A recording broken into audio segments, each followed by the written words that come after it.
Hello दोस्तों, आज class 7 का साइंस बुक का पहला अध्याय है और इस अध्याय का दूसरा पार्ट। इस अध्याय का जो नाम है जल और जंगल। जो सबसे पहला प्रश्न है, द्रव अवस्था में जल कहाँ कहाँ पाया जाता है। इसका उत्तर, द्रव अवस्था में जल महासागरों, झीलों, नदियों के अतिरिक्त भूमि के अंदर भौम जल, जिसको बोलते हैं हम भूमिगत जल के रूप में पाया जाता है। प्रश्न नंबर तीसरा है, हमारी जनसंख्या का बड़ा भाग अपने उपयोग के लिए कहाँ से जल प्राप्त करता है। तो इसका उत्तर होगा, हमारी जनसंख्या का बड़ा भाग अपने उपयोग के लिए जल कुओं, नलकूपों अथवा हैंडपंप से प्राप्त करता है। प्रश्न नंबर चौथा है कि सिंचाई के लिए 3 पारंपरिक यंत्रों के नाम बताएं। तो इसका उत्तर है, सिंचाई के लिए 3 पारंपरिक यंत्र का नाम, पहला यंत्र है रहट, दूसरा है ठोस, तीसरा है मटकुआं।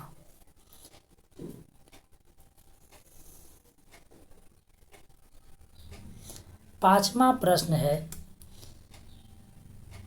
पहले अपने राज्य के जल भंडारण के लिए कौन सा उपाय किया जाता था। तो इसका उत्तर होगा, पहले अपने राज्य में जल भंडारण के लिए तालाब, पोखर, बावड़ी, हवचों, आहरें आदि बनवाया जाता था। प्रश्न नंबर 6 है, किसान अपने खेतों की सिंचाई के लिए जल की मित व्ययिता कैसे करते हैं। इसका उत्तर होगा, किसान अपने खेतों की सिंचाई के लिए ड्रिप, जिसको बोलते हैं बूंद सिंचाई विधि का इस्तेमाल करते हैं। इस विधि में कम व्यास वाले पाइपों के जरिए जल पौधों की जड़ों तक पहुंचाया जाता है, जिसमें जल की बर्बादी नहीं होती है और उचित तरीके से पौधों की सिंचाई भी हो जाती है। आगे हम 7वां प्रश्न की ओर चलेंगे। जो 7वां प्रश्न है,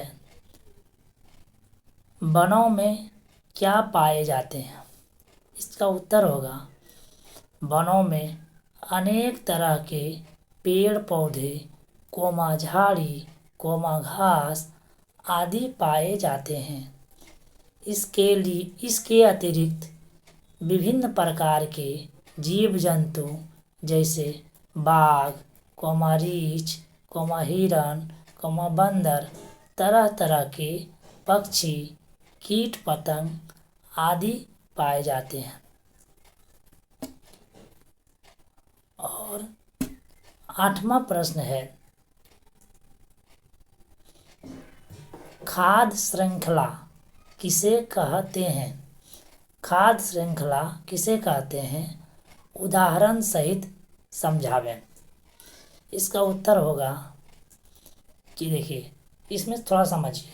सबसे पहले हमारा जो लैंड है, धरती है, इस पर घास फूस उगता है और घास फूस को कौन खाता है, या तो शाकाहारी जीव जैसे हो गया, बकरी हो गया, हिरण हो गया, है ना, ये सब छोटे छोटे जंतु खाते हैं। उसको और बकरी हिरण को खाने वाले कौन है, तो ये टाइगर हो गया, लायन हो गया, तो ये सभी, तो इसी को खाद्य श्रृंखला चलते जाता है। जैसे आपको ये चित्र के माध्यम में दर्शाया गया, तो इसी को दिखाया गया कि जो जीव पौधों को भोजन के रूप में खाते हैं उन्हें अन्य जीवों द्वारा भोजन के रूप में खाया जाता है और यह क्रम सतत रूप से चलता रहता है।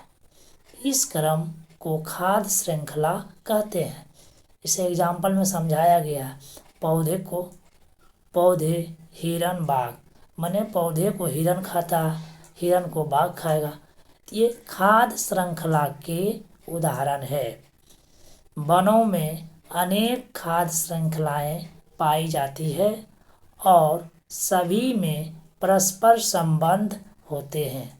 यदि किसी एक श्रृंखला में कोई विघ्न पड़े तो सभी श्रृंखलाएं प्रभावित हो जाती है। 9 नंबर जो क्वेश्चन है, कहा गया है नंबर वनों में वर्षा जल किस प्रकार से भौम जल के अंदर कहने मतलब भूमि के अंदर जो जल है, भौम जल स्तर में वृद्धि करता है।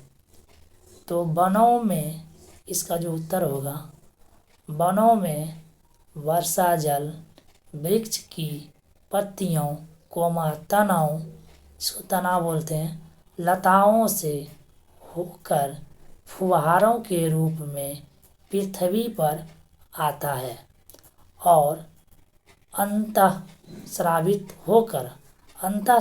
होकर भौम जल स्तर में वृद्धि करता है। मतलब भूमि के अंदर में जल को वृद्धि करता है, ये बताया गया। और 10वां और अंतिम प्रश्न है कि जंगल जिसको बोलते हैं वन, जंगल की मिट्टी की ऊपरी परत में ह्यूमस की मात्रा अधिक होती है, क्यों?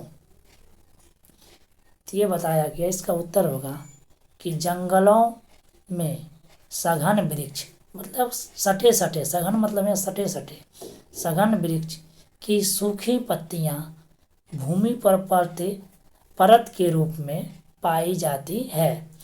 इन पत्तियों पर छोटे छोटे जीव, जिन्हें हम सूक्ष्म जीव अथवा अपघटक कहते हैं, ये पाए जाते हैं, जो इन्हें सड़ा गलाकर ह्यूमस बनाते हैं, जो वन भूमि के ऊपरी परत में जमा रहते हैं। यही कारण है कि जंगल अथवा वनों की मिट्टी की ऊपरी परत में ह्यूमस की मात्रा अधिक होती है। तो ये जल और जंगल की लघुतरीय प्रश्न 10 नंबर तक समाप्त हुआ। फिर आगे चैप्टर में हम लोग देखेंगे।